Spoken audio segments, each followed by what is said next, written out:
and it'll be as encouraging as can. But I'll just start from the beginning.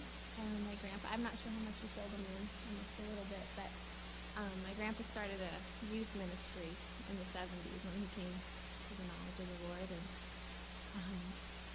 gotten saved. And from there, it just kind of grew with all these. My whole family's from Illinois, so I don't know. There's just lots of youth involved. My mom and my aunt, and from there they came to Christ when they saw their dad really change as a person.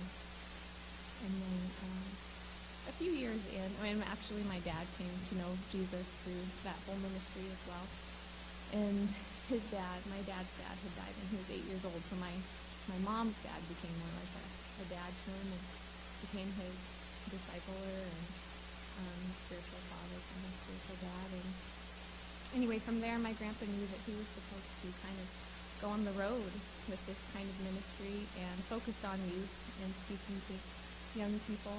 And so they moved from Illinois to Mississippi and started, I'm not sure all the details there, why they chose that place, but he took just a bus full of kids with him, my mom and my dad. They weren't married yet, but they were dating and things like that. And so anyway, took them all there, and they just started street witnessing and doing a bunch of different outreach programs, things like that. And so that's kind of the ministry or the life I was born into. They continued to do that up until my parents got married, and we were still traveling around kind of different Midwest states. And from Mississippi, I'm not sure where they moved. I was born in South Dakota. And from there, we moved up here when I was 6 months old. And that's how we got to know that in his family we moved in this area. And then I think he shared how they came to know the Lord through my uncle, and just kind of through our whole family. We just lived right above them. But when I was 6 years old, because we traveled so much, we were on the road, going to like Bible camps and churches, and doing a lot of revival meetings and different things like that. I got to hear my grandpa, when we were old enough to sit through services, I would hear my grandpa give the salvation invitation every night of whatever place we were at the time. And sometimes as a little kid you're listening and sometimes you're not, but I definitely caught it one particular night. And it made me, being 6 years old, I understood that I was a sinner and I do wrong things and that Jesus died for me. So I think I need him. And the next morning I talked to my mom about it in one of our camper. Like I said, she knows where we were. I'm not sure where we were, something like Wisconsin, I think, or somewhere like that. But she just kind of took me through the verses in the Bible and made sure that I understood, that, yeah, Jesus died for you. Yes, you're a sinner, and you need him to come into your life. And so that was the first time I prayed and received the Lord, and remember doing that. And from then we continued our family ministry and traveling, and we would be here once in a while. And Kit was quite a bit older than me, so I kind of remember. He's in a lot of our home videos, I guess. Different things like that, because our family would get together a lot. But anyway, when I was 8 years old, we moved away and totally lost. My family lost touch. He stayed close. My uncle and Randy are really good friends, so they stayed in touch. And so I would hear things about the Evans boys through my cousins and stuff like that, and not really ever think anything of it. But we continued to travel through high school and do a lot more Bible camps. And then as my brothers, I have two older brothers, and as we grew bigger, my grandpa's very much for helping you along and putting yourself out there. So when I was 14 years old, he said, okay, Liz, you've been taking piano lessons long enough. It's time for you to start playing in the ministry. And so that's the first time I started playing up in front of people and giving my testimony and different things like that. And my brothers were kind of the same when they started singing and playing. And anyway, I loved it. It was just, it is what I grew up knowing. This is how you minister. This is what you do. This is how you share the gospel. And I couldn't think of a better life. I was so excited, to be following the Lord in this way. And when I was 12 years old, to one particular Bible camp, my grandpa again was preaching and saying how it's one thing when you come to the knowledge of your need for a Savior, and then it's another thing when you actually give your life and start living for the Lord and surrendering your life to Christ. And I remember thinking, oh, I don't know if I want to do that at 12 years old. I'm like, I'm not sure about that, because what if I have to go to Africa or someplace like that, in your child's mind. So anyway, he gave the invitation for the kids at camp to surrender their life to Christ no matter what the call. And that was the first time I said, okay, I want to live for Jesus no matter what. And if that means something I'm not wanting to do, then that's okay. I just want to live for Christ. So that was the first time. And then, time passes, and we did everything as a family. To support our ministry, we built log homes. So we worked as a family, lived together as a family, ministered together. So my brothers and my parents and my grandparents are really just like my best friends. And we traveled so much that we had connections where our little home base was, but most of our connections were out on the road. So that means your, tight relationships is with your family you see every day and work with every day, which has its challenges, but it was, for the most part, we got along really, really good. And when I got older and started getting more boy attention, that's why we were giggling when Kit said he was going to marry me, because we've had a few different people in my life say that, and we're like, okay, sure you are. But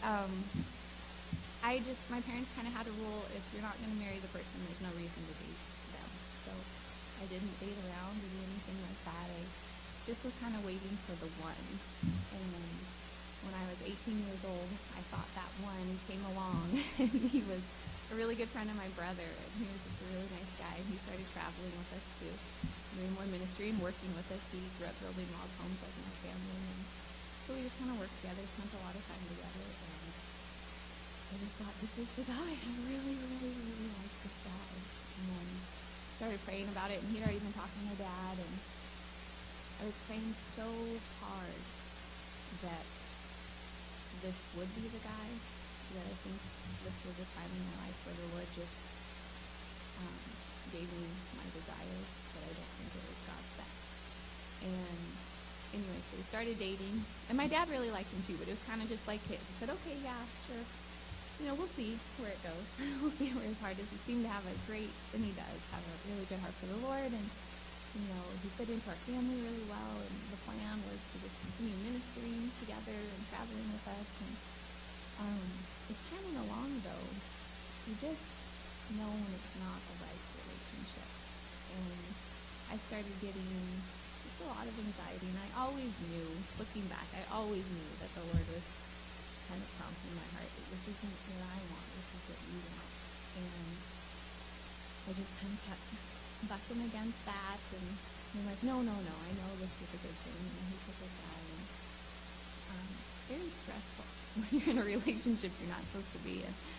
And we dated for 8 months before things kind of just really crumbled. And I just remember just bawling, and we had a lot of time apart too, because again, my family was traveling, and he couldn't go. He was in college and stuff like that. So that's good. That brings a lot of good stress on your relationship to see how things are really going. So whenever we were apart, things just really, really fell apart. And I remember just crying and being like, God, you can't be asking me to give this relationship up. I know you wouldn't ask me to do something like that.